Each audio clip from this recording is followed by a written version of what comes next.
Evening, I'm Spot On Weather meteorologist Matthew Euler, and welcome to my latest video. Now, I had somebody after one of my more recent videos, ask me the question. Their question was, I heard that the location of the sea surface temperature anomalies during El Nino years matters to the U.S. winter weather. And so, between the quasi-biennial oscillation question I got and now this question, I'm going to go ahead and delve into tonight's topic, El Nino types and the U.S. winters. And it really does make a difference where the greatest sea surface temperature anomalies occur during El Nino winters. It does make a big difference as far as what type of temperature regime as well as precipitation regime you'll find. Now, this title slide tonight kind of shows you, and we'll get more into it in tonight's video, but it shows you the orange coloring indicating above normal water temperatures, okay, or sea surface temperature anomalies, a warmer than normal sea surface temperature anomalies right here, right in the eastern Pacific, equatorial Pacific area at the top image. This is an example of an eastern Pacific-based El Nino. And then down here at the bottom, you notice how the orangish colors now have moved further westward from this picture to this picture. And notice how much further west these warmer than normal sea surface temperature anomalies are. They're over the central Pacific. This is the Hawaiian Islands right here. And right south of it, you find the warmest or the greatest sea surface temperature anomalies during this particular El Nino event. So where these warmer than normal sea surface temperature anomalies set up really does make a difference between what's known as an Eastern Pacific-based El Nino versus what we call a central-based El Nino. So for tonight's video, this is an overview. We'll be providing general weather expectations for the El Nino types, in addition to the general weather conditions you'd have during the El Nino, but really providing that general weather expectations as far as temperature and precipitation forecasts go during El Nino winters. It's quite common. You'll see a lot of maps out there, a lot of posts on social media showing what the typical El Nino winter looks like across the United States.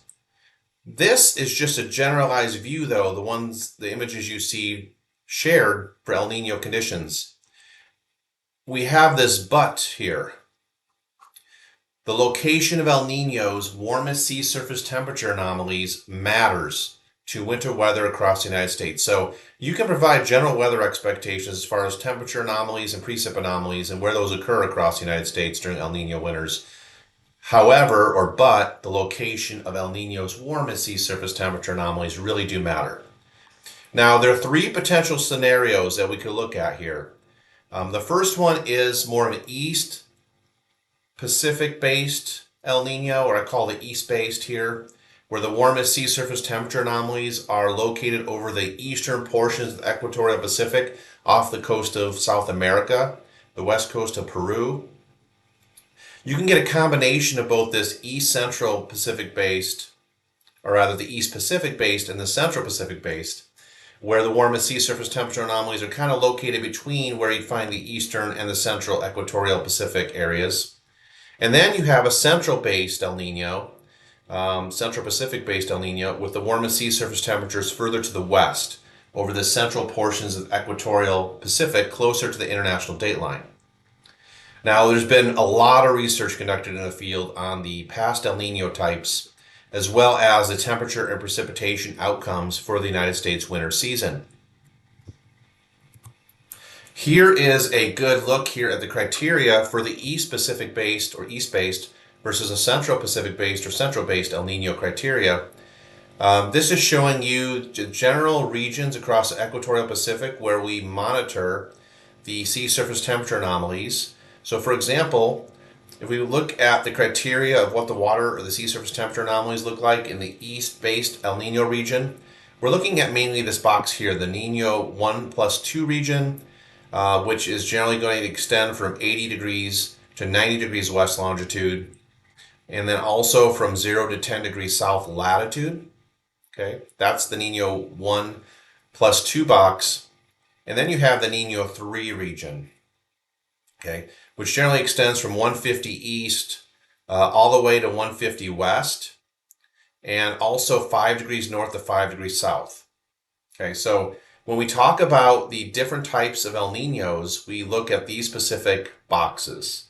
All right, again, east-based El Niños occur with Nino 1+2 area as well as Nino 3 regions, whereas the central base is much further out here in the central portions of the equatorial Pacific, closer to international dateline. If we just look at examples again of Eastern Pacific, that's abbreviated EP in this example, and Central Pacific El Nino flavors.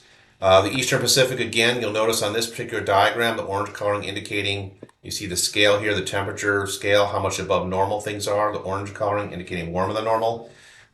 We're generally looking at 1.4 to 1.5 degrees Celsius above normal in this example at the upper left. And look at where the position of these greatest sea surface temperature anomalies are occurring during the El Nino. It's the East Pacific based El Nino closer to the coast of South America, vice this particular El Nino type at the bottom showing those sea surface temperature anomalies in excess of 1 degree Celsius, warmer than normal, well to the west, well far away from that west coast of South America, right? These are some examples of the various, when I say EP versus CP, this is basically Eastern Pacific. CP stands for Central Pacific based. And so here are the El Nino winners. Starting out with number 1, 1972-73 was the Eastern Pacific based. Number 2 on the list, 76, 1977, Eastern Pacific based. The 77-78 winner was a Central Pacific based El Nino. 82-83, Eastern Pacific based. The 86-87 winter season, Eastern Pacific based. 87-88, Central Pacific based, and then right on down the line. I won't read all of these. And by the way, this data is courtesy, these graphics over here on the left are courtesy of a research paper conducted by Kao and Yu in 2009, and then Yu and et al. In 2012. This particular table is from the Yu et al.'s research. We're just kind of showing you the El Nino winter seasons and then what type of, where those greatest sea surface temperature anomalies were, ranging from the Eastern Pacific versus Central Pacific. Now, so bottom line up front, Eastern Pacific-based El Nino events are generally associated with what's known as a negative phase of the tropical northern hemisphere pattern. It's known as TNH. You want to abbreviate tropical northern hemisphere pattern, it's TNH. So if it's Eastern Pacific-based El Nino, where the warmest sea surface temperature anomalies are in the Eastern Pacific, equatorial Pacific, is associated with this negative TNH. The Central Pacific-based El Nino events, on the other hand, are associated with the Pacific North American pattern, the PNA pattern. So, big difference here between Eastern versus Central Pacific-based El Nino events and what they're associated with as far as the atmospheric circulation pattern. Now, both of these types of El Ninos are generally going to produce drier than normal conditions across the northern U.S. and wetter than normal conditions across the southern U.S. during the winter season. The atmospheric wave responses are really the key in understanding how ENSO's influences are transmitted from the tropical latitudes to the middle latitudes. And this occurs mainly via horizontal and vertical circulation patterns. We'll get more into that here in a moment. Additionally, colder temperatures are generally going to be located in the southeastern U.S. during a Central Pacific-based El Nino as compared to an Eastern Pacific-based El Nino. With the Eastern Pacific-based El Nino events, they produce generally warmer temperature anomalies in the north and cold temperature anomalies in the south. And that's going to be associated again with that TNH pattern, the negative phase of that. We'll get into that. I'll show you what that looks like here in a moment. And then the central-based El Nino events produce warm temperature anomalies in the west. So look at the difference here, right? Central-based El Nino events, warm temp anomalies in the west and cold anomalies in the eastern U.S. associated with what's known as a positive PNA pattern. And we'll go over that here in a moment too. One other big key tidbit here is that strong El Nino events typically correlate to an East Pacific-based El Nino, while weaker El Nino events correlate to a Central Pacific-based El Nino.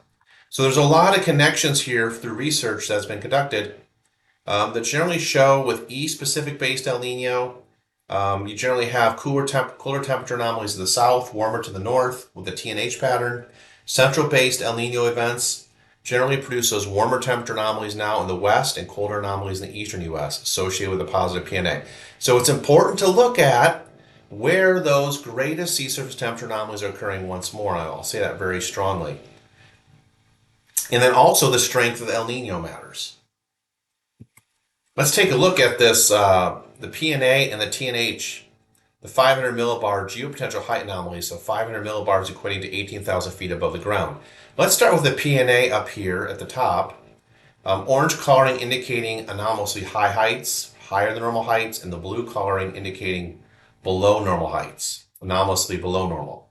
Right? So whenever you see the orange coloring like this, that's generally associated with upper level highs in the atmosphere at 500 millibars. And whenever you see these closed lines here with this blue area, that's associated with deep upper level lows at 500 millibars. All right, so generally when you're beneath the upper level high height center, you have sinking air motion and warmer than normal temperatures and it's dry. Whereas if you're around these closed upper level lows, the weather is rather unsettled and colder than normal. So for the PNA, we look at 4 general centers of action. All right, we're going to start it off here. We're going to talk about this, okay? So the first center of action when we talk about the PNA, Pacific North American pattern, we have a positive anomaly center, generally in the tropical Central Pacific, right in this location here, in the vicinity of Hawaii. Number 2 center of action is a deepened Aleutian low that is displaced southward, generally into the North Pacific. The third center of action is going to be a positive height anomaly center over northwest portions of North America. In this case, it's over Western Canada. And then fourth, we have a negative anomaly center over the southeastern U.S. That's going to be associated with a positive PNA pattern. Okay, and what type of El Nino event is going to produce this type of pattern typically is going to be your Central Pacific based El Nino event, where the higher than normal sea surface temperature anomalies are further to the west. Now let's take a look at this tropical northern hemispheric pattern. 4 centers of action. The first one is a center of positive geopotential height anomalies along the Pacific coast, North America at this location, the orange coloring. We have 2, a center of positive height anomalies extending from the Caribbean Sea to the North Atlantic Ocean right in this location. So those are 2 of our centers of actions with the TNH. Number 3, we have a center of negative anomalies over East Central Canada, right around the Hudson Bay area. And then 4th, we have a center of weak negative height anomalies over the tropical Central Pacific in the vicinity of Hawaii. So in each case, whether we're talking positive PNA or a negative TNH pattern, tropical northern hemispheric pattern, we do have 4 centers of action or 4 main height centers that we look at. And you can see the difference here between a positive PNA versus a negative TNH, specifically for the southern U.S. up to the mid-Atlantic, southeast included.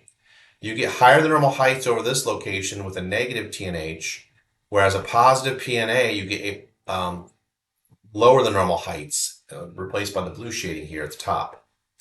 So TNH is associated with more of your Eastern Pacific based El Nino type. When you're talking about the negative TNH, think Eastern Pacific El Nino type. This is Central Pacific based El Nino type here at the top with positive PNA. So it really does matter. By the way, this data is courtesy of a research paper conducted by Moe in 1985. All right, now we get into some interesting facts here. This is the east-based El Nino temperature anomalies for the months January to March. We took a look at 8 total El Nino events, okay, and the years are listed above each one of these boxes. Blue shading below normal temps, orange shading, or red shading above normal temps, okay? So this is what's known as that East Pacific-based El Nino, okay? So this is where your sea surface temperature anomalies are the greatest or the warmest in the eastern equatorial Pacific off the coast of South America. What did that do as far as temperature anomalies in the United States for the winter seasons? 8 total El Nino events. 4 of these 8 winters on the left had below average temps for the mid-Atlantic. Now focusing again on the mid-Atlantic here, but you can take a look at anywhere where you live across the United States with this. East Pacific-based El Nino temp anomalies for the months January to March. 4 of these 8 winters, which had El Nino conditions, had below average temps for the mid-Atlantic. 4 of the 8 winters also featured above average temps for the mid-Atlantic. So what does that mean? We have a 50-50 split for probability of occurrence. When we look at past El Nino winters, this one goes all the way back to 1951, by the way, this particular El Nino winter database. And by the way, also the El Nino events are listed from strongest to weakest, starting up here at A, working our way down. This upper left-hand chart here for 97. That winter had a very strong El Nino, and then working our way down, and then down on this side from 1997 to 1951, strongest and weakest El Nino events. So I find this really interesting. Okay, so East Pacific based El Ninos generally produce a 50-50 split for probability of occurrence for above or below normal temps for the mid-Atlantic. If we look at the Central Pacific based El Nino temp anomalies for January to March, now we're looking at 13 total El Nino events where we had Central Pacific based conditions, and 9 of these 13 winters on the left feature below normal temps for the mid-Atlantic. So that's pretty significant, isn't it? When we have a Central Pacific based El Nino, 9 of the 13 El Nino winters here on the left feature below normal temps. Only 4 of these 13 on this data set of these El Nino winters feature near normal to above normal temps for the mid-Atlantic. So this is quite the strong signal for colder than normal winter temps for the mid-Atlantic. And again, the El Nino events are listed from strongest to weakest. This is just, again, Central Pacific based El Nino types. This is 2009, which featured the strongest of the Central Pacific based El Ninos all the way down to 1987. So if we again look at the East Pacific based versus Central Pacific based El Nino events, the Eastern Pacific based events are associated with, again, that negative phase of the tropical Northern Hemisphere pattern, the TNH, which we kind of looked at where those main centers of action occurred. And the Central Pacific based El Nino events are associated with the positive phase of the Pacific North American pattern, the PNA pattern. Classical looking El Nino pattern takes into account the average temperature anomalies from both of these El Nino types. So when you see like the general graphics on the news or something like that, a lot of times they just show you the general expectations of the winter season based on the El Nino. And so that's really what you're going to get. You're going to get the classic looking colder than normal temps in the southern U.S. You're going to get above normal precip with a more suppressed storm track to the south. Let's look at the precipitation anomalies now. East Pacific based versus Central Pacific based El Nino events. Both of these El Nino types generally feature wetter southern U.S. and drier northern U.S. conditions. The wetter southeastern U.S. and the drier Pacific Northwest and Great Lakes areas for that traditional El Nino that you would see, they generally occur when you have the greatest sea surface temperature anomalies in between the eastern equatorial Pacific and the central equatorial Pacific. Now for central-based El Nino events, closer to the date line with those greater than normal sea surface temperature anomalies, overall they feature slightly drier conditions as compared to east-based El Nino events. So the East Pacific-based El Nino events tend to be wetter for the southeastern U.S. and the mid-Atlantic, as compared to Central Pacific El Nino events. Jet stream in the main storm track is generally displaced further southward during Central Pacific-based El Nino events as compared to the Eastern Pacific-based events. So we'll take a look at these graphics here in a minute to look where the jet stream is located as far as storm tracks go. But let's go take a look here in a minute. So as a result of this southward displaced storm track during El Nino events, whether we're talking east-based or central-based, the central-based El Nino produces an overall drying trend, particularly it's really noticeable over the Ohio Valley, the Mississippi Valley, as well as the southeastern U.S. So Central Pacific-based El Ninos tend to be colder in the southeast and mid-Atlantic, but they also tend to be drier. Looking now at the east-based versus central-based El Nino events, and then looking at where these blue areas indicating where the general precipitation falls during these particular El Nino winters, we have East Pacific based up here at the upper left, showing some darker shades of blue here from coastal North Carolina down to Florida. And then down here at the bottom, this is the Central Pacific based El Nino. Those shades of blue are lighter. They're not as dark. So that indicates that we have lighter precipitation over the course of a winter season with Central Pacific based events. One thing you can really take note of is with the Eastern Pacific based El Nino, we have dry conditions in Ohio and the Ohio Valley up to the upper Great Lakes. But then look how this orange area of drier than normal conditions expands all the way back to Illinois and down south to around the Memphis, Tennessee area and all the way up towards New England and southeastern Canada with a Central Pacific based El Nino. So I look at two areas, the dry area here to the northwest of the Mid-Atlantic and then the Mid-Atlantic down to the southeast itself as far as impacts between the East Pacific based versus Central Pacific based El Nino events. Additionally, look at the storm track here. This is the Eastern Pacific based jet stream location. Eastern Pacific based polar jet streams in blue here.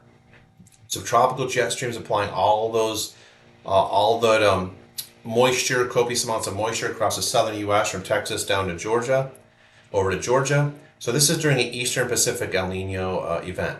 So this is where, again, Eastern Pacific, your warmest sea surface temperature anomalies are located off the coast of South America and the Eastern Equatorial Pacific. These are your general jet stream positions. Whereas the Central Pacific based jet stream location, look at this, okay? Much further south with the Central Pacific based jet stream location. Look how far south your polar front jet stream is. It literally is right along the Interstate 10 corridor, and your subtropical jet is pushed even further south into the Gulf of Mexico and the Caribbean. So all of your heavier rain events are going to be associated with the subtropical jet, whereas the colder air is going to be north of this blue arrow, the polar jet stream, across the southeast and mid-Atlantic. So this makes a lot of sense as to when we look at Central Pacific-based events, El Nino events, why it's colder and drier. We're talking about Central Pacific events for the mid-Atlantic as compared to Eastern Pacific events. Look how much further north the polar jet stream is. It's right along the Carolina-Virginia line. And this tropical jet stream is right along Interstate 10 with all the copious amounts of heavy rainfall. So a big difference here, isn't there? Look at that. Between the Eastern Pacific based and your Central Pacific based. Again, and just to summarize again, the Eastern Pacific based El Nino, typically for the mid-Atlantic and southeast, it produces some milder temperatures for the winter. They're not as cold, and it's also much wetter, heavier amounts of precip from the southeast and mid-Atlantic for Eastern Pacific based El Nino, as compared to the Central Pacific base where it's colder and not quite as wet. It may be above normal for precip for the winter, but it's not going to be as drastic. All right, so now I went back and looked at some of the winter months, some of the winter seasons, and I'm going to compare the sea surface temperature anomaly charts on the left with the actual mean or average temperature anomalies for specific winter season months. And let's go ahead and take a look at this. I titled this slide, What Happens if the Sea Surface Temperature Anomaly Shifts Westward? This happened during the winter of 82-83. I know it's classified mainly as an Eastern Pacific-based El Nino, but just follow me on this and let's see what happens here. So you notice here on the left, this is December 1982. You see the orange coloring here. The sea surface temperature anomalies are 3 degrees, in excess of 3 degrees Celsius above normal. Here off the coast of South America, working our way westward. By the time we look at the temperature anomaly here on the right for December 1982, and look at this. Specifically, the Midwest and Ohio Valley was running 7 to 9 degrees Fahrenheit above normal in that particular December of 1982, that month. But the whole eastern seaboard was actually above normal. It was a mild start to the 82-83 winter season. Now, look at what happens in January of 83. See this? See how we had all the warming generally off the eastern portions of the Pacific, and then we moved forward to January of 83, and now we have some of that warmer than normal water spreading further westward. It's not quite to the date line, it's still technically in the eastern Pacific, but it has shifted a little further to the west. Now what happened to the temperature anomalies? Well, look at this. The blue shading indicating below normal readings, the browns and maroons and orange indicating above normal anomalies. And so this looks more like a traditional looking El Nino temperature anomaly map for the winter season. This is January 83, showing below normal temps from the desert southwest through Texas, Louisiana, Mississippi, Alabama, Georgia, Florida, right on up to the Carolinas and Virginia. See this? And that shifted further. The greatest sea surface temperature anomaly actually shifted a little bit further to the west. How about February of 83? We do have an area in excess of 2 degrees Celsius above normal off the coast of South America, but we also have that area again over, not quite all the way up into the eastern Pacific, but kind of further west. And in this case, I kind of think, I look at it like, this warmest sea surface temperature anomaly may actually be located between the eastern Pacific based and the central Pacific based. Right, Central Pacific based El Nino would be over here with the sea surface temperature anomalies being warmer than normal, and Eastern Pacific, of course, over here. And then look at the temperature anomalies. It remained a traditional looking El Nino temperature anomaly for that month, February of 83. Look at the below normal temps and the blue shading along the southern U.S. right up to the mid-Atlantic, and the warmer than normal readings were up across the northern plains and Montana. This matches up very well with what you'd expect for a El Nino winter. Now, let's move on to the next winter that I wanted to compare. Sea surface temperature anomalies versus mean temperatures for the United States. And we're going to go to December of 1997. Now, of course, the 97-98 winter season featured a very strong El Nino, and it was Eastern Pacific based. Notice where the warmest readings are, in excess of 4 degrees Celsius here across the eastern equatorial Pacific areas, okay? But look at this. We talked about the Eastern Pacific based El Nino event should feature milder conditions across the east up in here, specifically the mid-Atlantic, and it does not. All right, so there may have been another teleconnection here getting involved in shaping the pattern, but again, my main emphasis is where this is located, the greatest sea surface temperature anomalies in the eastern equatorial Pacific, so it's Eastern Pacific based El Nino. And the cooler than normal readings, it looks very traditional El Nino-like from Southern California through New Mexico and Arizona, all the way through Texas and right up to the mid-Atlantic again. And then you see the warmer than normal temperature anomalies up here in the northern plains.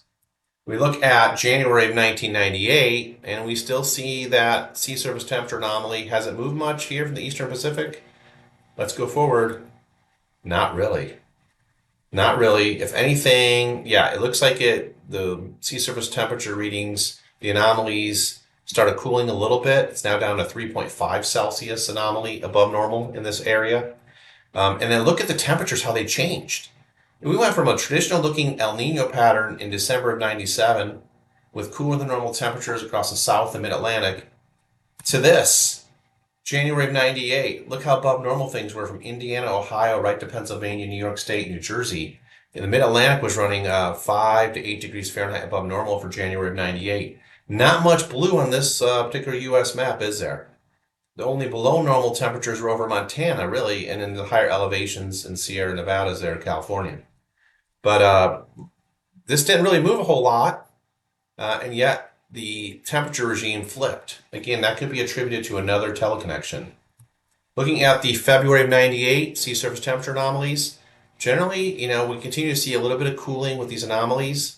They're not as great in February of 98, but they're still located in that same position. Look at this. I can go back to December of 97. I move forward. January 98, still in the same spot. February of 98, still in the same spot. And look at, wow. What happened in the upper Midwest, Northern Plains? Wow, it got really warm, well above normal in February of 98 from northern Illinois and Iowa northward. 17 degrees Fahrenheit above normal in northern Minnesota. Wow. And in New England was just as warm. The cooler than normal readings were across the desert Southwest in California in February of 98.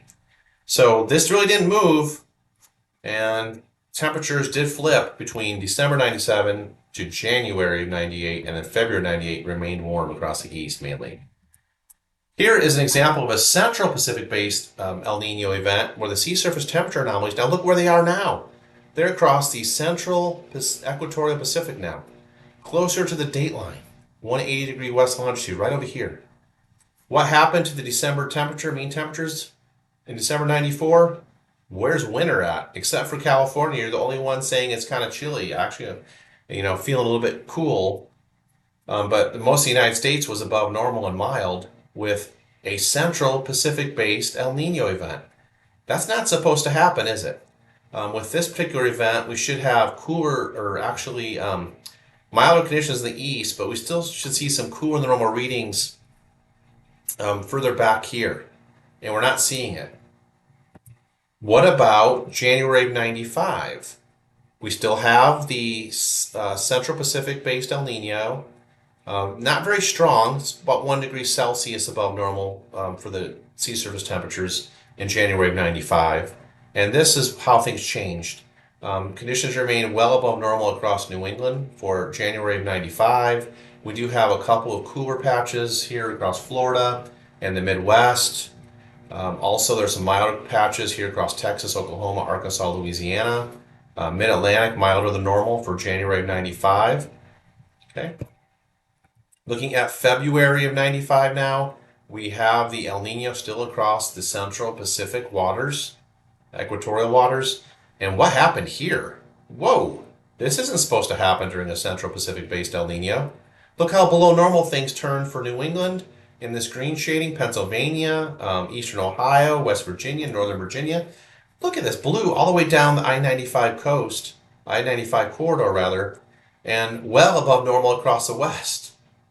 All right, so if I just look at El Nino types alone, this isn't really matching up with what I would expect to see. Looking at another example of a Central Pacific-based El Nino, it occurred in the winter of 2009-2010, and boy, this was a doozy, and I always hit this one because it was such an oppressive winter season.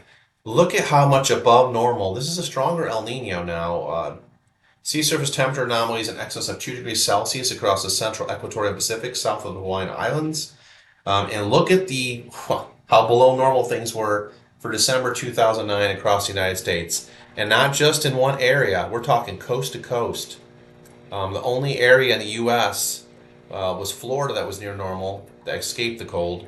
And just look how below normal things were across Montana and the Plain States, and even all the way along the eastern seaboard. One other thing I made a note of here too is, see the blue shading here off the U.S. West Coast? That's associated with a negative Pacific decadal oscillation, okay? Looking at January of 2010, we still have that above normal sea surface temperature anomaly in excess of 1.5 degrees Celsius over the central equatorial Pacific in January of 2010. Well below normal water temps across the Gulf of Mexico, right up the east coast, right off the east coast. And with this continuous Central Pacific-based El Nino, we would expect it to be milder than this across the southeastern U.S., but it didn't happen. We had a couple other teleconnections that really dominated the pattern. Here is the February of 2010. Sea surface temperature anomalies remain in the same location, the greatest sea surface temperature anomaly departures, right over the central North Pacific, again, in excess of 1.5 degrees Celsius water temps. And then over here is the mean temperatures for February 2010. Wow, look how below normal things were from East Texas all the way to northern Florida. Very cold February, very cold month as well for with a Central Pacific-based El Nino. So this doesn't match up either. All right, so now let's take a look at the upcoming winter forecast for sea surface temperature anomalies. And I'm using NMME, sea surface temperature anomaly forecast. I'll show you these frames in 3-month forecasts. So we're going to start off. By the way, this is the latest update from NMME from August, early August. So this is for September, October, November. I want you to pay attention to this area here, the equatorial, eastern, and central Pacific. Do you notice the brown shading here? We're talking temperatures in excess of 2 degrees Celsius above normal in brown. That's the forecast from NMME for September, October, November. Brown shading the greatest temperature anomalies for the water in excess of 2 degrees Celsius. And this looks mainly like an East Pacific-based El Nino at this point, doesn't it? Let's keep moving forward. The NMME sea surface temperature anomaly forecast, now we move to October, November, December forecast. The brown shading is right here. So has it moved any? Yeah, a little bit to the west, but not much. We're still operating with the greatest sea surface temperature anomalies in brown shading in excess of 2 degrees Celsius according to this forecast model. So this would still remain for the months of October, November, December as an East Pacific-based El Nino.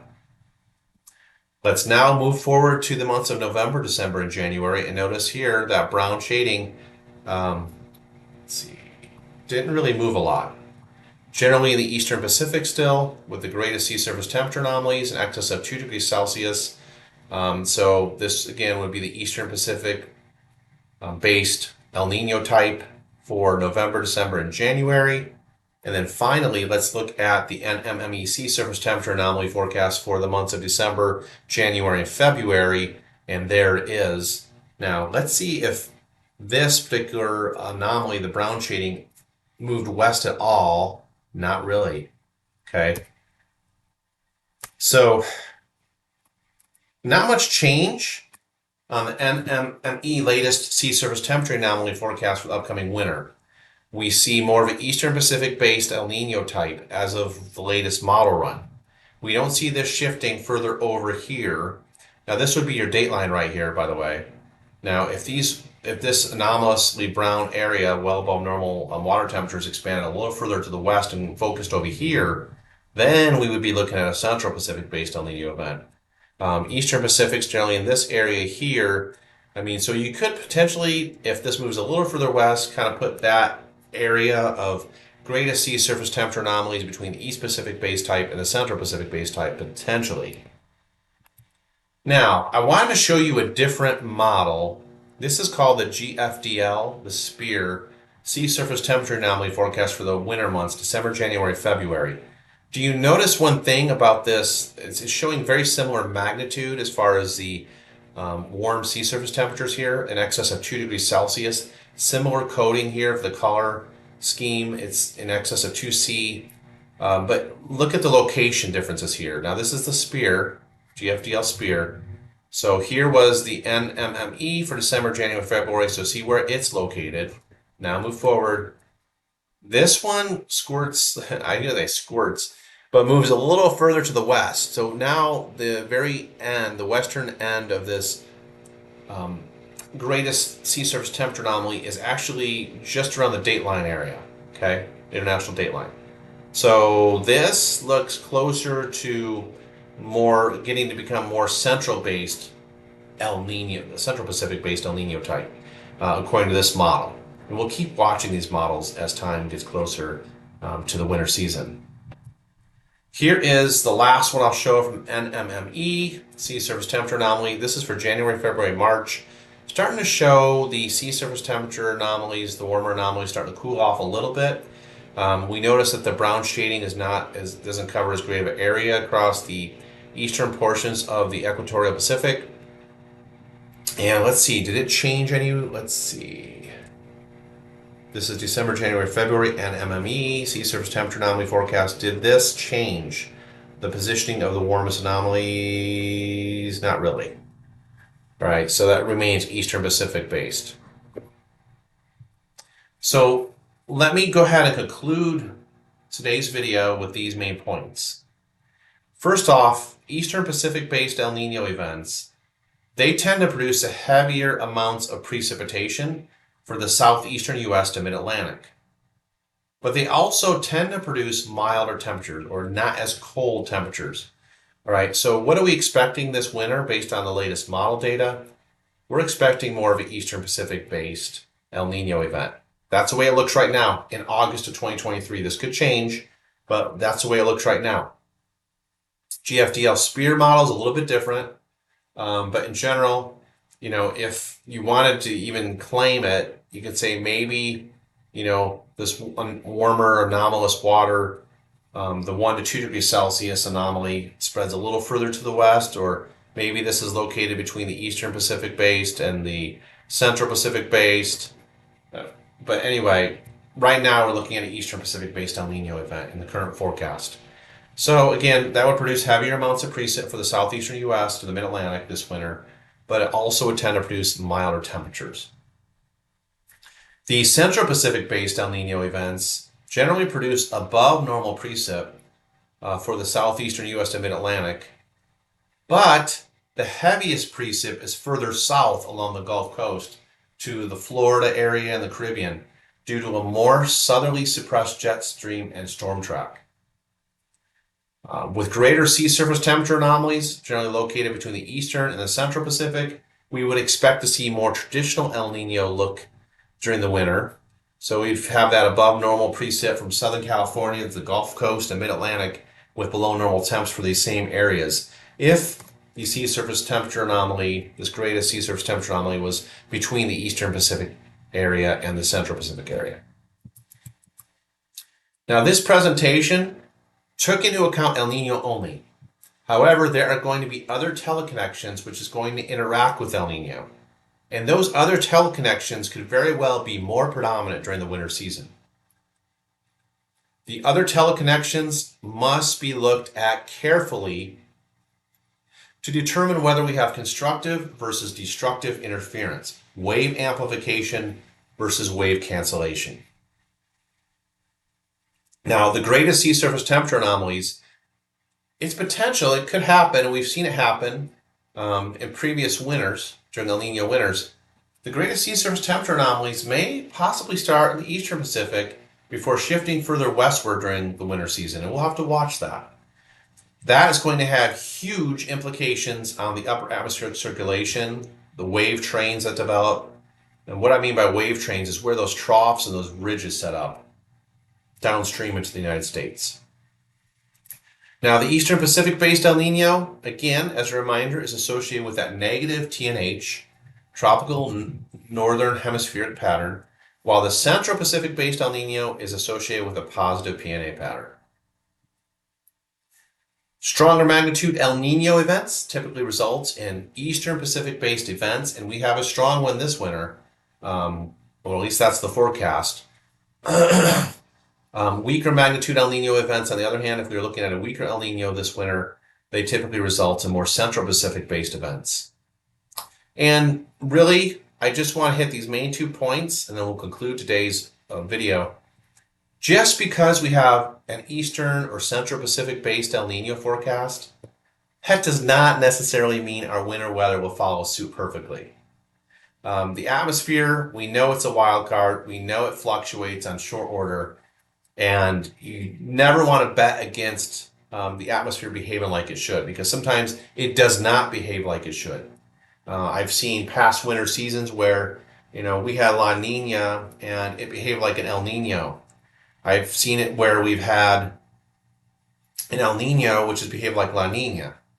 So other teleconnections, again, must be considered. You got to look at the combinations. I kind of hinted on that in my last video when we talked about the North Atlantic oscillation phase with the El Nino type. Whatever that phase is on the NAO, that's going to have a huge implication as well and can throw a whole nother wrench in this.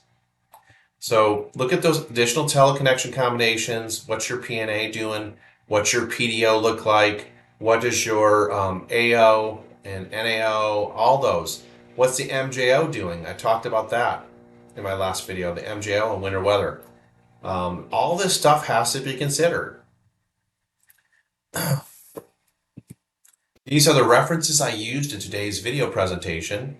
The impacts of the Eastern Pacific and Central Pacific El Nino on North American winter climate. And there's a link for that. And then contrasting the Eastern Pacific El Nino and the Central Pacific El Nino, process-based feedback retribution. And then finally, the NOAA Climate Prediction Center website, very handy, of course. All right, that wraps up my video today. Hope you enjoyed it. We took a look at a lot of information here tonight. But generally, we just were comparing East-based versus Central-based or Central Pacific-based El Nino events, their impacts on temperature anomalies, as well as on precipitation anomalies. We looked at that.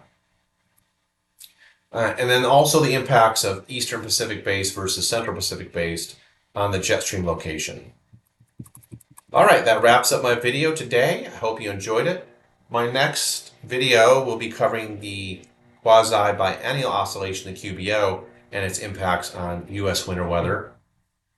And I hope to combine some of these teleconnections and make a final video after I cover the separate teleconnections, so we can talk about what past winters look like when you combine certain phases of the teleconnections with other phases of the teleconnections. So I'm looking forward to putting that together as well. All right, that wraps things up tonight. I hope everybody has a great evening. Until next time, take care and God bless everyone.